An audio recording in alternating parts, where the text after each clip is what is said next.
IVM. It's story time. இளவரசிய திருமணம் செஞ்சுக்கிறதுக்கு இசக்காருக்கு குள்ளன் உதவி செய்யறதா சொன்னதுக்கு அப்புறம் என்ன நடந்துச்சுன்னு இந்த பகுதியில் பார்க்கலாம். இது வரைக்கும் நம்ம சேனலுக்கு சப்ஸ்கிரைப் பண்ணலைன்னா உடனே சப்ஸ்கிரைப் பண்ணி பக்கத்தில் இருக்கிற பெல் பட்டனை கிளிக் பண்ணுங்க. இந்த கதைகளை இப்போ நீங்கள் ஸ்டோரி டைம் தமிழ் யூடியூப் சேனல்லையும் IVM பாட்காஸ்ட் ஆப்லையும் மற்ற ஆடியோ தளங்களிலும் கேட்கலாம். ஸ்டோரி டைம் தமிழ் சேனலுக்காக உங்களுடன் ரவிசங்கர் பாலச்சந்திரன். கதையை கேட்கலாம் வாங்க. குள்ளன் விசித்திரன் இசக்கார்கிட்ட சொன்னா, என்னோட மந்திர சக்தியால எனக்கு தான் எந்த பயனும் இல்லை, ஆனா என்னால மற்றவங்களுக்கு உதவி செய்ய முடியும். நான் உனக்கு ஒரு மந்திர கோடாலி தரேன். அந்த கோடாலியை எடுத்துக்கிட்டு நீ காட்டு வழியா போகும்போது நீ பார்க்கற முதல் பலாமரத்தை அந்த கோடாலியால 3 தடவை வெட்டு. அதுக்கப்புறம் எதுவும் செய்யாம கோடாலிய கீழே வச்சுட்டு குப்புறப்படுத்து கண்ணை மூடிக்கோ. நீ வெட்டின இடத்திலேந்து பயங்கரமான சத்தம் எல்லாம் கேட்கும். அதெல்லாம் பார்த்து பயந்து நீ கண்ணை திறந்துடாத. கொஞ்ச நேரம் கழிச்சு சத்தம் எல்லாம் அடங்கினதுக்கு அப்புறம் எழுந்திரு அப்படின்னு ஒரு குரல் மட்டும் கேட்கும். அந்த சமயத்துல நீ எழுந்திருச்சு பார்த்தா அங்க உனக்கு பறக்கிற கப்பல் தயாரா இருக்கும். நீ மந்திர கோடாலியால பலாமரத்தை 3 தடவை வெட்டினதுனால அந்த பறக்கிற கப்பல் உன்னோட குரலுக்கு மட்டும்தான் கட்டுப்படும். நீ அதுல ஏறி உக்காந்துக்கிட்டு எந்த இடத்துக்கு போகணும்னு சொல்றியோ அந்த இடத்துக்கு அது பறக்க ஆரம்பிக்கும். ஆனா இளவரசிய திருமணம் செஞ்சுக்கிற உன்னோட முயற்சியில உன்னால தனி ஆளா ஜெயிக்க முடியாது. அதனால போற வழியில உனக்கு ஏத்த மாதிரி நல்ல நண்பர்களை நீ தேடிக்கோ. அவங்களோட உதவியோட இளவரசி நீ திருமணம் செஞ்சுக்கிறதுக்கு என்னோட வாழ்த்துக்கள் அப்படின்னு சொல்லி ஒரு மந்திர கோடாலிய இசக்கார்கிட்ட விசித்திரன் கொடுத்தான். அந்த மந்திர கோடாலி பார்க்கறதுக்கு ஒரு பொம்மை கோடாலி மாதிரி சின்னதா இருந்துச்சு. இசக்கார் விசித்திரனுக்கு நன்றி சொல்லி அந்த கோடாலியையும் வாங்கிக்கிட்டு அவங்கிட்ட விடை பெற்றுக்கிட்டு அங்கேருந்து கிளம்பினான். தலைநகரத்துக்கு போற வழியில அந்த காட்டுல எங்கேயுமே ஒரு பலாமரத்தை பார்க்க முடியல. எப்படியும் இனிமே தலைநகரத்துக்கு பறக்கிற கப்பல்ல தானே போக போறோம். அதனால தலைநகரத்துக்கு போற வழிய விட்டுட்டு காட்டுக்குள்ள அலைஞ்சு திரிஞ்சு ஒரு பலாமரத்தை கண்டுபிடிச்சிட முடியுமா அப்படின்னு இசக்கார் முயற்சி செஞ்சு பார்த்தான். கொஞ்ச நேரத்திலேயே ஒரு மிகப்பெரிய பலாமரம் அவனோட கண்ணுல பட்டுச்சு. விசித்திரன் சொன்ன மாதிரியே இசக்கார் அந்த மந்திர கோடாலியால பலாமரத்தை 3 தடவை வெட்டிட்டு கோடாலிய கீழே வச்சுட்டு அதே இடத்துல குப்புறப்படுத்து கண்ணை மூடிக்கிட்டான். கொஞ்ச நேரத்துக்கு யாரோ கதறி அழற மாதிரி சத்தம் கேட்டுச்சு. கொஞ்ச நேரம் சிங்கம் உருமுற மாதிரியும் கொஞ்ச நேரம் பேய் பிசாசுகள் எல்லாம் அலற மாதிரியும் அவனுக்கு சத்தம் கேட்டுக்கிட்டே இருந்துச்சு. ஆனா இசக்கார் கண்ணை திறந்து பார்க்கவே இல்லை. அந்த பயங்கர சத்தம் எல்லாம் கொஞ்சம் கொஞ்சமா குறைய ஆரம்பிச்சுது. 2 மணி நேரத்துக்கு அப்புறம் அந்த சத்தம் எல்லாம் சுத்தமா நின்னு போய் எழுந்திருன்னு ஒரு குரல் மட்டும் இசக்காருக்கு கேட்டுச்சு. அவன் எழுந்திருச்சு அந்த இடத்துல பார்த்தப்போ அவனோட கண்ணையே அவனால நம்ப முடியல. அங்க அழகான வேலைப்பாடுகளோட ஒரு பாய்மர கப்பல் நின்னுகிட்டு இருந்துச்சு. அந்த கப்பல் நல்ல பெரிய கப்பலா ஒரு 40-50 பேர் வரைக்கும் உக்காந்து பயணம் செய்யக்கூடிய அளவுல இருந்துச்சு. இசக்கார் ரொம்ப ஆச்சரியத்தோட அந்த கப்பலை சுத்தி சுத்தி வந்தான். ஒரு இடத்துல அந்த கப்பல் மேல ஏறுறதுக்கு ஒரு நூல் ஏணியும் இருந்துச்சு. இசக்கார் அந்த நூல் ஏணிய பிடிச்சுக்கிட்டு மெதுவா ஏறி கப்பலுக்குள்ள வந்து சேர்ந்தான். நூல் ஏணிய சுருட்டி கப்பலோட ஒரு மூலையில வச்சுட்டு கப்பலோட உள்பகுதியை பார்த்தப்போ நல்ல வசதியான கப்பலாவே அது இருந்துச்சு. இசக்கார் இப்ப அந்த கப்பல் கிட்ட தலைநகரத்துக்கு போ அப்படின்னு சொன்னான். உடனே அந்த கப்பல் இருந்த இடத்திலேந்து வானத்துல எழும்பி தலைநகரத்தை நோக்கி வேகமா பறக்க ஆரம்பிச்சுது. அப்பதான் இசக்காருக்கு குள்ளன் சொன்னது ஞாபகத்துக்கு வந்துச்சு. இளவரசிய திருமணம் செஞ்சுக்கிற உன்னோட முயற்சியில தனி ஆளா உன்னால ஜெயிக்க முடியாது. அதனால நீ போற வழியில நல்ல நண்பர்களை தேடிக்கோ அப்படின்னு குள்ளன் சொன்னது இசக்காருக்கு ஞாபகத்துக்கு வந்துச்சு. இப்ப அவன் அந்த கப்பல் கிட்ட கப்பலே நீ ரொம்ப மெதுவா போ அப்படின்னு சொன்னான். இப்ப கப்பலோட வேகம் ரொம்ப குறைஞ்சு அது மெதுவா பறக்க ஆரம்பிச்சுது. இசக்காரால கீழே நடக்கிறத எல்லாத்தையுமே ரொம்ப தெளிவா பார்க்க முடிஞ்சுது. ஒரு பறக்கிற கப்பல்ல மெதுவா பயணம் செஞ்சுக்கிட்டு கீழே நடக்கிறத எல்லாம் வேடிக்கை பார்க்கறது இசக்காருக்கு ஒரு புது அனுபவமா இருந்துச்சு. கொஞ்ச நேரத்துக்கு அப்புறம் இசக்கார் ஒரு விசித்திரமான காட்சிய பார்த்தான். அங்க இருந்த ஒரு பெரிய பாறைக்கு பக்கத்துல ஒருத்தன் உக்காந்துகிட்டு அந்த பாறையில காதை வச்சு ஏதோ கேட்டுக்கிட்டு இருந்தான். அவ்வளவு உன்னிப்பா கேட்கிற மாதிரி அந்த பாறையிலேருந்து என்ன சத்தம் வருது அப்படின்னு இசக்கார் யோசிச்சான். அவன் அந்த கப்பல் கிட்ட ரொம்ப தாழ்வா பறந்து போய் அந்த பாறைக்கு பக்கத்துல அப்படியே அந்தரத்துல நில்லு அப்படின்னு சொன்னான். கப்பலும் அவன் சொன்ன மாதிரியே பாறைக்கு பக்கத்துல ரொம்ப தாழ்வா பறந்து அப்படியே அந்தரத்துல நின்னுச்சு. இசக்கார் கப்பல் மேலேந்து கீழே பாறையில காதை வச்சு கேட்டுக்கிட்டு இருக்கிறவனை பார்த்து, நீங்க யாரு, பாறையில காதை வச்சு அப்படி எதை கேட்டுக்கிட்டு இருக்கீங்க அப்படின்னு கேட்டான். அவன் மேல நிமிந்து இசக்கார பார்த்து சொன்னான், என் பேரு பாம்புச்செவி. எவ்வளவு தொலைவுல நடக்கிற எதை கேட்கணும்னாலும் என்னால கேட்க முடியும். இப்ப இந்த பாறையில காதை வச்சு அரண்மனையில என்ன நடந்துகிட்டு இருக்குன்னு பொழுது போகாம கேட்டுக்கிட்டு இருந்தேன் அப்படின்னு சொன்னான். வழியில நல்ல நண்பர்களை தேடிக்கோன்னு குள்ளன் சொன்னது இப்ப இசக்காருக்கு மறுபடியும் ஞாபகத்துக்கு வந்துச்சு. உடனே அவன் பாம்புச்செவி கிட்ட, இளவரசிய திருமணம் செஞ்சுக்கிறதுக்காக நான் பறக்கும் கப்பல்ல தலைநகரத்துக்கு போய்கிட்டு இருக்கேன், நீங்களும் என் கூட வாங்க, நாம 2 பேரும் நல்ல நண்பர்களா இருக்கலாம் அப்படின்னு சொன்னான். பாம்புச்செவியும் இசக்காரோட நட்பை ஏத்துக்கிட்டு அவனோட வர்றதா ஒத்துக்கிட்டதும் இசக்கார் மேலேந்து நூலேணிய கீழே இறக்கினான். பாம்புச்செவி அதை பிடிச்சுக்கிட்டு ஏறி வந்து கப்பல்ல உக்காந்துக்கிட்டான்.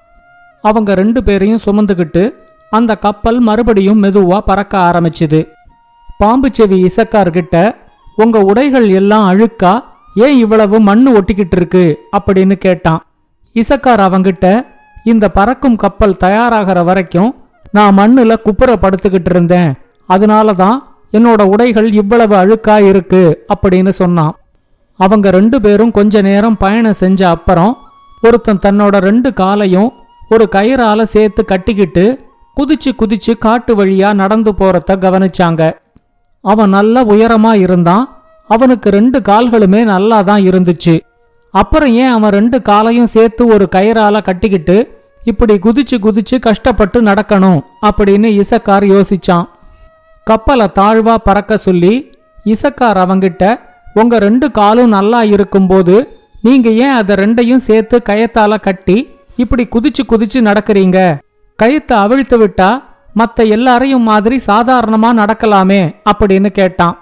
அதுக்கு அவன் சொன்னான், என் பேரு நெடுங்காலன், என்னால ரொம்ப வேகமா ஓட முடியும், இந்த உலகத்தையே ஒரு சுத்து சுத்திட்டு 1 மணி நேரத்துக்குள்ள நான் திரும்பியே வந்துடுவேன், இப்ப ரொம்ப மெதுவா நடக்கணுங்கிறதுனாலதான் என்னோட கால்கள் 2ஐயும் ஒரு கயிறால கட்டிக்கிட்டு நடக்கிறேன் அப்படின்னு சொன்னான்.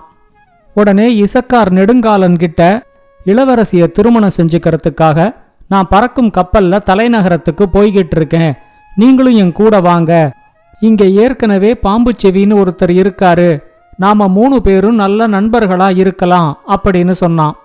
நெடுங்காலன் வர்றதா ஒத்துக்கிட்டதும் நூல் ஏணிய கீழே இறக்கி நெடுங்காலனையும் ஏத்திக்கிட்டு அந்த கப்பல் மறுபடியும் பறக்க ஆரம்பிச்சுது. கொஞ்ச தூர பயணத்துக்கு அப்புறம் அந்த காடு முடிஞ்சு போய் ஒரு பெரிய மணல்வெளி வந்துச்சு. அந்த மணல்வெளி வழியா கப்பல் பறந்துகிட்டு இருக்கும்போது கீழே ஒரே ஒருத்தன் மட்டும் நின்னுகிட்டு ஒரு வில்லையும் அம்பையும் வச்சுக்கிட்டு எதையோ குறி பார்த்துக்கிட்டு இருந்தான். அவனை பார்த்த உடனே இசக்கார் பறக்கும் கப்பலை அப்படியே அந்தரத்துல நிறுத்திட்டு அவங்கிட்ட, உங்க எதிரில தான் எந்த பொருளும் இல்லையே, எதுக்காக நீங்க இப்ப வீணா குறி வைக்கிறீங்க அப்படின்னு கேட்டான். அவன் மேல நிமிந்து இசக்கார பார்த்துட்டு சொன்னான், என் பேர் நீல்கண்ணன், எனக்கு ரொம்ப கூர்மையான கண்கள் இருக்கு, எவ்வளவு தூரத்துல இருக்கிற ஒரு பொருளையும் என்னால தெளிவா பார்க்க முடியும், பக்கத்து நாட்டுல இருக்கிற ஒரு உயரமான மரத்து மேல ஒரு அழகான புறா உக்காந்துருக்கு, நான் அதைத்தான் இங்கேருந்து குறி வச்சுக்கிட்டு இருக்கேன் அப்படின்னு சொன்னான். இசக்கார் அவங்கிட்டையும், அரண்மனையில நடக்கிற விருந்துக்கு நான் பறக்கும் கப்பல்ல போய் இளவரசிய திருமணம் செஞ்சுக்க போறேன், என் கூட கப்பல்ல பாம்புச்செவியும் நெடுங்காலனும் இருக்காங்க, நீங்களும் வந்தீங்கன்னா நாம எல்லாருமே நல்ல நண்பர்களா இருக்கலாம் அப்படின்னு சொல்லி கூப்பிட்டான். நீல்கண்ணனும் அவங்க கூட வர்றதா ஒத்துக்கிட்டு நூலேணி வழியா ஏறி கப்பலுக்கு வந்து சேர்ந்தான். அவங்க 4 பேரையும் சுமந்துகிட்டு அந்த பறக்கும் கப்பல் மணல்வெளியை தாண்டி ஒரு ஏரி வழியா போக ஆரம்பிச்சுது. அந்த ஏரிக்கரை ஓரமா ஒருத்தன் படுத்துக்கிட்டு, தண்ணீர் தாகத்துல என்னோட உயிரே போயிடும் போல இருக்கே, எவ்வளவு தண்ணி குடிச்சாலும் என்னோட தாகம் அடங்க மாட்டேங்குதே அப்படின்னு புலம்பிக்கிட்டு இருக்கிறது இசக்காரோட காதுல விழுந்துச்சு. உடனே இசக்கார் அந்தரத்துல பறக்கும் கப்பலை நிறுத்தி, இங்க பக்கத்துல ஒரு பெரிய ஏரி இருக்கே, ரொம்ப தாகமா இருந்தா அதுல இருக்கிற தண்ணியை எடுத்து குடிக்க வேண்டியது தானே அப்படின்னு அவங்கிட்ட கேட்டான். அவன் இசக்கார பார்த்து சொன்னான், என்னோட நிலைமை உங்களுக்கு புரியாது. இந்த ஏரியில இருக்கிற மொத்த தண்ணியும் குடிச்சா கூட என்னோட தாகம் அடங்காது. எவ்வளவு சாப்பிட்டாலும் என்னோட பசி அடங்காது. இங்க பக்கத்துல எங்கேயாவது கடல் இருந்தா சொல்லுங்க, நான் அங்க போய் கடல் தண்ணி முழுக்க குடிச்சுக்கிறேன் அப்படின்னு சொன்னான். இசக்கார் அவங்கிட்ட உங்க பேர் என்னன்னு கேட்டதும் அவன் என் பேரு சாப்பாட்டு ராமன் அப்படின்னு சொன்னான். இப்ப இசக்கார் அவங்கிட்ட சொன்னான், நான் ராஜா கொடுக்கற விருந்துல கலந்துகிட்டு இளவரசிய திருமணம் செஞ்சுக்கிறதுக்காகத்தான் பறக்கும் கப்பல்ல போய்கிட்டு இருக்கேன். நீங்களும் என் கூட விருந்துக்கு வந்தீங்கன்னா அங்க நீங்க வேண்டிய அளவுக்கு சாப்பிடலாம். இந்த பறக்கும் கப்பல்ல என்ன தவிர பாம்பு செவி, நெடுங்காலன், நீல்கண்ணன்னு 3 பேர் இருக்காங்க. நீங்களும் இந்த கப்பலுக்கு வந்தீங்கன்னா நாம எல்லாரும் நல்ல நண்பர்களா இருக்கலாம் அப்படின்னு சொன்னான். சாப்பாட்டு ராமன் வர்றதா சொன்னதும் நூலேணி வழியா அவனையும் ஏத்திக்கிட்டு மறுபடியும் அந்த கப்பல் பறக்க ஆரம்பிச்சுது. கொஞ்ச தூரத்துல ஒருத்தன் நடுங்கிக்கிட்டே போறத பார்த்து இசக்கார் மறுபடியும் கப்பலை அந்தரத்துல நிறுத்தினான். அவன் யாருன்னு விசாரிச்சப்போ அவன் சொன்னான், என் பேரு கடுங்குளிரன். என்னோட உடம்பு எப்பவுமே குளிர்ல நடுங்கிக்கிட்டே இருக்கும். எவ்வளவு அனல் அடிச்சாலும் நான் நெருப்புலயே போய் நின்னா கூட என்னோட குளிர் அடங்கவே அடங்காது. இப்பவும் எங்கேயாவது நெருப்பு இருக்கான்னு தேடிக்கிட்டு தான் நான் போய்கிட்டு இருக்கேன் அப்படின்னு சொன்னான். இசக்கார் அவனையும் நண்பனாக்கி கப்பல்ல ஏத்திக்கிட்டான். இன்னும் கொஞ்ச தூரம் அந்த கப்பல் பறந்ததுக்கு அப்புறமா ஒருத்தன் ஒரே ஒரு விறக மட்டும் தலையில வச்சுக்கிட்டு ஒரு ஆத்த கடந்து போறதுக்கு முயற்சி பண்ணிக்கிட்டு இருந்தான்.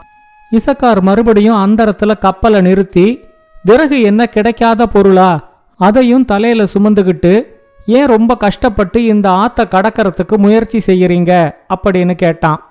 இப்ப அவன் இசக்கார்கிட்ட சொன்னான், என் பேரு கோடாலி தலையன். நான் தலையில சுமந்துகிட்டு இருக்கிறது சாதாரண விறகு இல்ல. இந்த விறகை எடுத்து தரையில தட்டினா 1000 போர் வீரர்கள் தோன்றுவாங்க. அத மாதிரி இந்த விறகுகளை தரையில தட்டி தட்டி 1000 போர் வீரர்களா ஒரு பெரிய படைய கூட என்னால உருவாக்க முடியும் அப்படின்னு சொன்னான். இசக்கார் அவனையும் தன்னோட நண்பனாக்கி கப்பல்ல ஏத்திக்கிட்டான். இப்ப அந்த கப்பல்ல இசக்கார் கூட பாம்பு செவி, நெடுங்காலன், நீல்கண்ணன், சாப்பாட்டு ராமன், கடுங்குளிரன், கோடாலி தலையன் இவங்க எல்லாருமே இருந்தாங்க. எல்லாரும் அவங்க அனுபவத்தை ரொம்ப ஜாலியா பேசிக்கிட்டு தலைநகரத்தை நோக்கி அந்த கப்பல்ல மெதுவா பறந்துகிட்டு இருந்தாங்க. இந்த கதையோட தொடர்ச்சிய அடுத்த பகுதியில கேட்கலாம். இந்த கதையை பத்தின உங்களோட கருத்துக்களை ஸ்டோரி டைம் தமிழ் யூடியூப் சேனல்லையும் பாட்காஸ்ட்லையும் பின்னூட்டத்துல கமெண்ட்ஸா பதிவு பண்ணுங்க. இது மாதிரி பல பாட்காஸ்டுகளை கேட்க ivmpodcast.com இணையதளத்துக்கு வாங்க, இல்ல IVM பாட்காஸ்ட் ஆப்பை டவுன்லோட் பண்ணுங்க. இந்த கதை உங்களுக்கு பிடிச்சிருந்தா லைக் பண்ணுங்க, கமெண்ட் பண்ணுங்க, ஷேர் பண்ணுங்க. மறக்காம ஸ்டோரி டைம் தமிழ் சேனலை சப்ஸ்கிரைப் பண்ணுங்க. அப்படியே பக்கத்துல இருக்க அந்த பெல் ஐகானை கிளிக் பண்ணுங்க.